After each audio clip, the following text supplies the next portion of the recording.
हम गीता अध्याय 10 पे श्लोक 9 पे हमारा चिंतन शुरू हुआ है।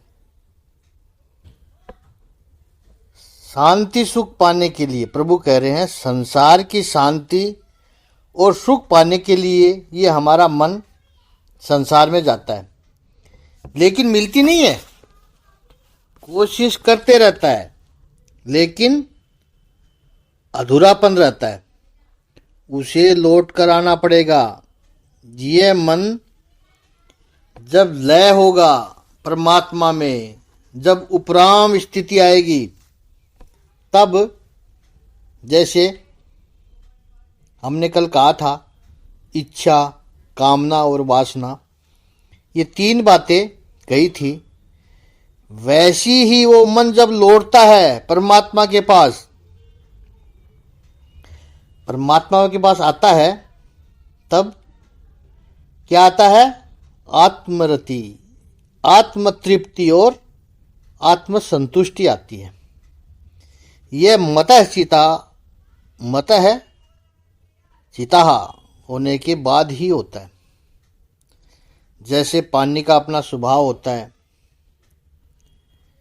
कि वो स्लोप की तरफ ही, ढलान की तरफ ही जाएगा, जिधर ढलान होती है उधर जाता है, वहाँ पानी अपने आप चला जाता है, उसको कुछ करना नहीं पड़ेगा।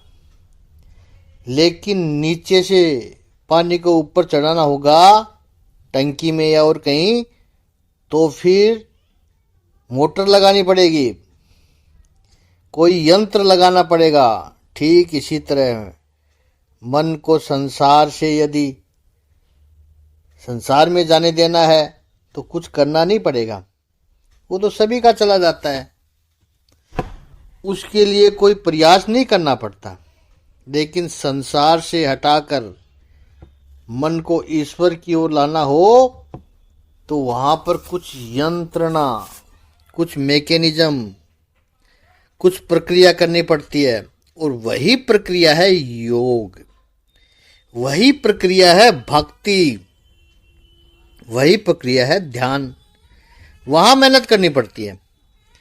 और यही महापुरुष कहते हैं, कैसे करते हैं?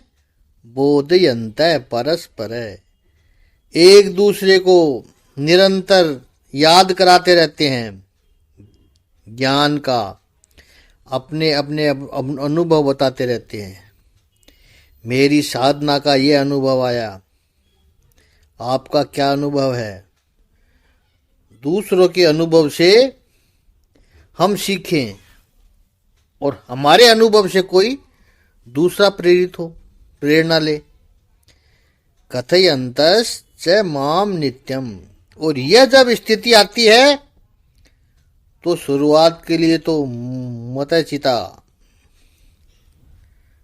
के लिए प्रयास करना पड़ता है, लेकिन ये मदः गतः प्राणः परस्पर बोधयन्ता, ये जो स्थिति आएगी, ये सब अभ्यास है। फिर क्या होता है? फिर चित्त अपने आप प्रभु में लग जाता है, लगाना नहीं पड़ता है, लग जाता है।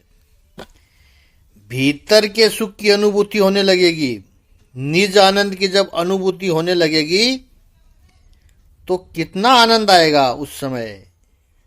ईश्वर तो मेरे भीतर है। बोधयन्तः परस्परम कथायन्तस्य माम नित्यम। तो भगवान यहां पर ज्ञानी भक्त का वर्णन कर रहे हैं, यह हमें समझना चाहिए। और ज्ञानी भक्त का जो जीवन होता है वो ऐसा ही होता है। बोधयन्तः परस्परम कथयन्ता। और इससे वो थकते नहीं है, इससे वो ऊबते नहीं है। जैसे रामायण में गोस्वामी तुलसीदास जी ने दृष्टांत देते हैं, तो कि कामी ही जैसी, कामी पुरुष को नारी अति प्रिय होती है, तो जैसे कोई लंपट व्यक्ति को स्त्री की कहानियां प्रसंग बार बार सुनाते रहो तो भी उसको इंटरेस्टिंग लगती है, नवीन लगती है। ऐसे भक्त को भगवान की बातें प्रतिदिन इंटरेस्टिंग लगती है। कई बार ये संसार के लोग पूछते हैं कि आपको भगवान में इतना क्या इंटरेस्ट आता है, रोज 3-3 घंटे सुनते हो सत्संग में, उसमें क्या अच्छा लगता है? तो जो पूछ रहा है उसको भी तो कुछ अच्छा लगता होगा। सब्जेक्ट अलग होगा उसका, लेकिन कुछ तो ऐसा होगा जो उसे अच्छा लगता होगा। मार्केट की बातें, क्रिकेट की बातें तुझे अच्छी लगती होगी, किसी न किसी बात में तो इंटरेस्ट होता ही है सबका। तो हमें परमात्मा की बातों में इंटरेस्ट है, हमें प्रभु की कथा में इंटरेस्ट है, हमें प्रभु के गुणगान में इंटरेस्ट है। परस्पर बोधयंत है, कथयंत है, तब लोगों को आश्चर्य क्यों होता है? यह परस्पर बोधयंत है, यह बहुत बड़ी उच्च अवस्था है, ये हमें याद रखना है। आध्यात्म के अनुभव नित्य नूतन होते हैं, वो आपको किसी पुस्तक में छपे हुए नहीं मिलेंगे, वो रेडीमेड नहीं होते हैं कि ये होगा तो ऐसा करो, ऐसा होगा तो ऐसा करो, ऐसा नहीं होता है। क्योंकि अध्यात्म का मार्ग नित्य नूतन है, ईश्वर का स्वरूप नित्य नूतन है, दिने दिने नवम नवम। तो वो कोई घिसी पिटी बातें नहीं है कि एक बार स्थिर हो गया, वो हो गया, खत्म। It's dynamic, it's ever new. तो फिर इसका ज्ञान कैसे होगा? उसका ज्ञान भी हमेशा लाइव होता है, चैतन्यवान होता है। दूसरे भक्तों को जो अनुभव हुआ वो हम सुने, हमारा अनुभव वो सुने।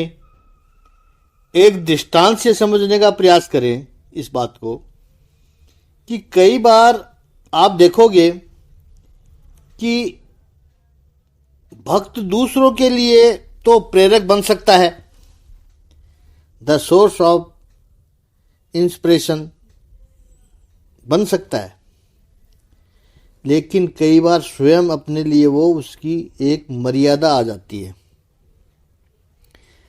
दूसरों का मार्गदर्शन कर सकता है, अपनी बात जब आए तो उलझ जाता है, क्योंकि उसका एक लेवल होता है। उस लेवल से आगे की बात उसको कैसे पता चलेगी? उसकी अपनी मर्यादा आ गई। इस अर्थ में इस बात को समझना है, इसको बस थोड़ा सा लेना है दृष्टांत के रूप में, पकड़ के मत रहना है, पकड़ के मत बैठना।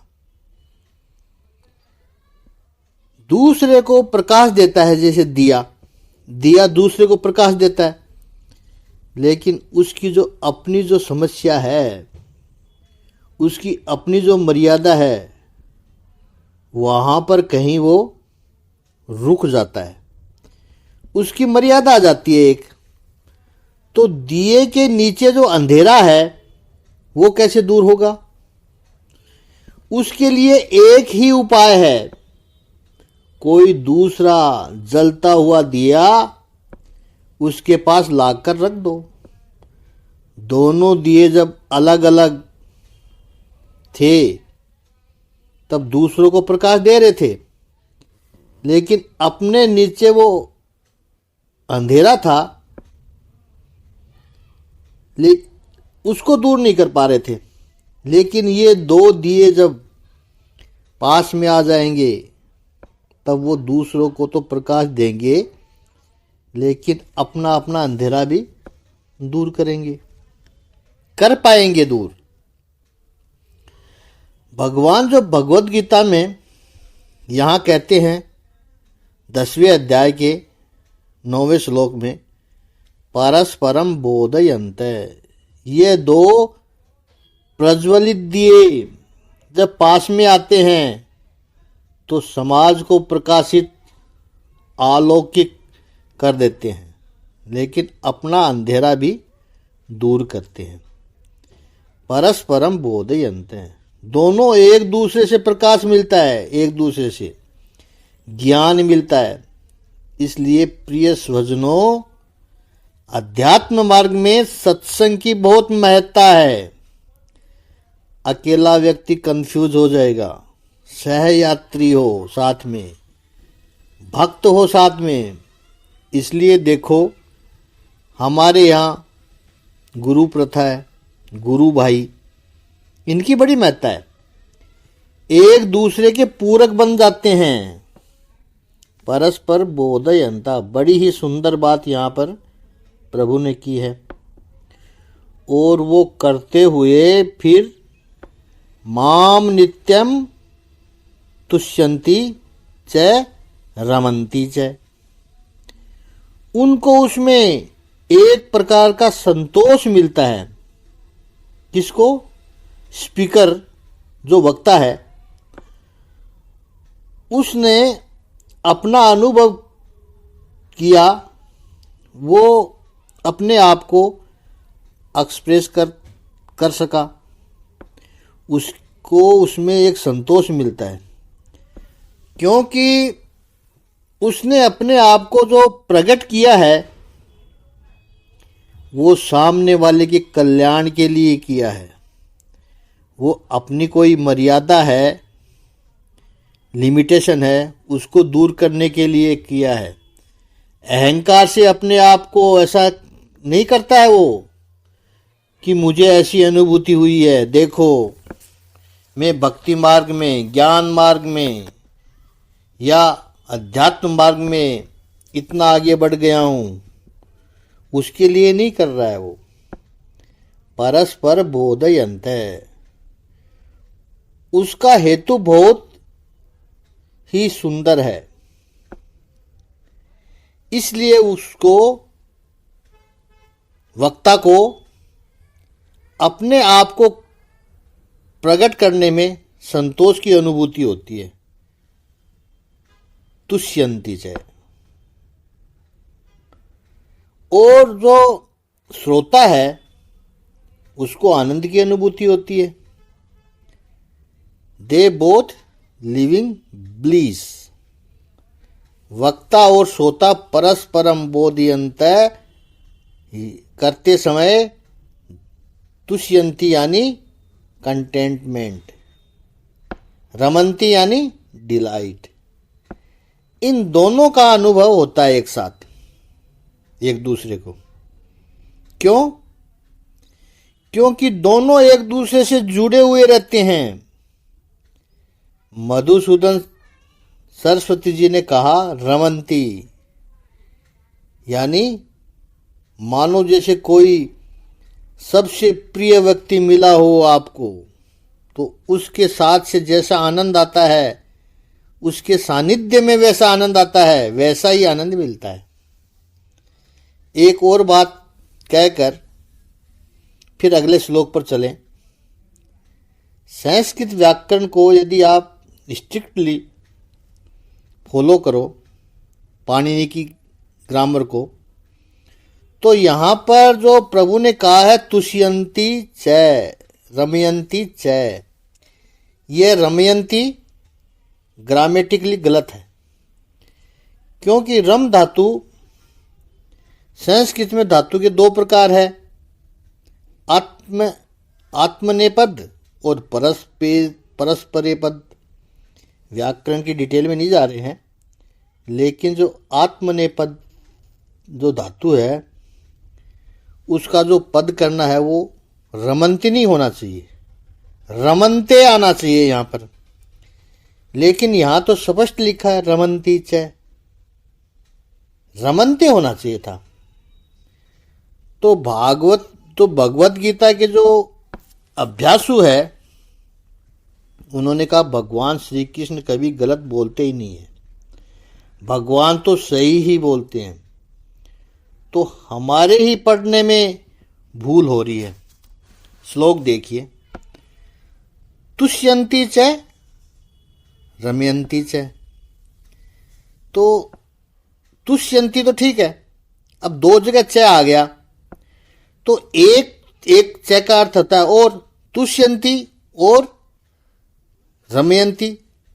तो यहां जो च रमयन्ति है वो क्या है?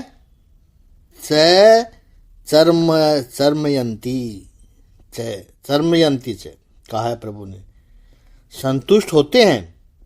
और चर्मयन्ति यानी इतनी श्रेष्ठ अवस्था में चरम पे पहुंचते हैं, इतनी टॉप की भूमिका में चले जाते हैं कि वो संतोष उनको इतना ऊपर ले जाता है, चरम अवस्था में प्राप्तियन्ति चरमवन्ति, दे कुड सुप्रीम स्टेज।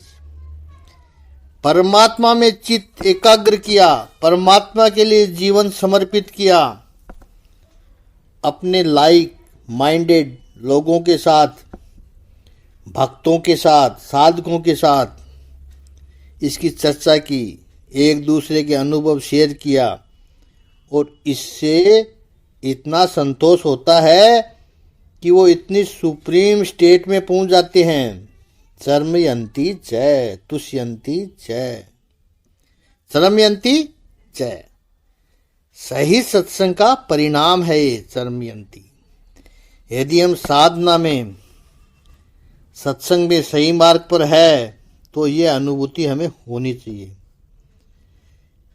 तुष्यन्ति चर्मयन्ति, ऐसे जो भक्त होते हैं भगवान कहते हैं फिर उनको तो आनंद आता ही है, उनको तो आनंद ही आनंद आता है, लेकिन उनके आनंद को देखकर मुझे भी आनंद आता है।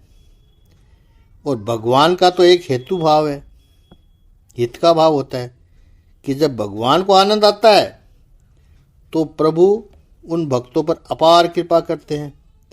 और भगवान की जो कृपा करते हैं वो क्या कृपा होती है वो हम 10वें श्लोक में कल समझेंगे। ओम श्री सच्चिदानंद भगवान की जय। ओम श्री आनंद कंद भगवान की जय।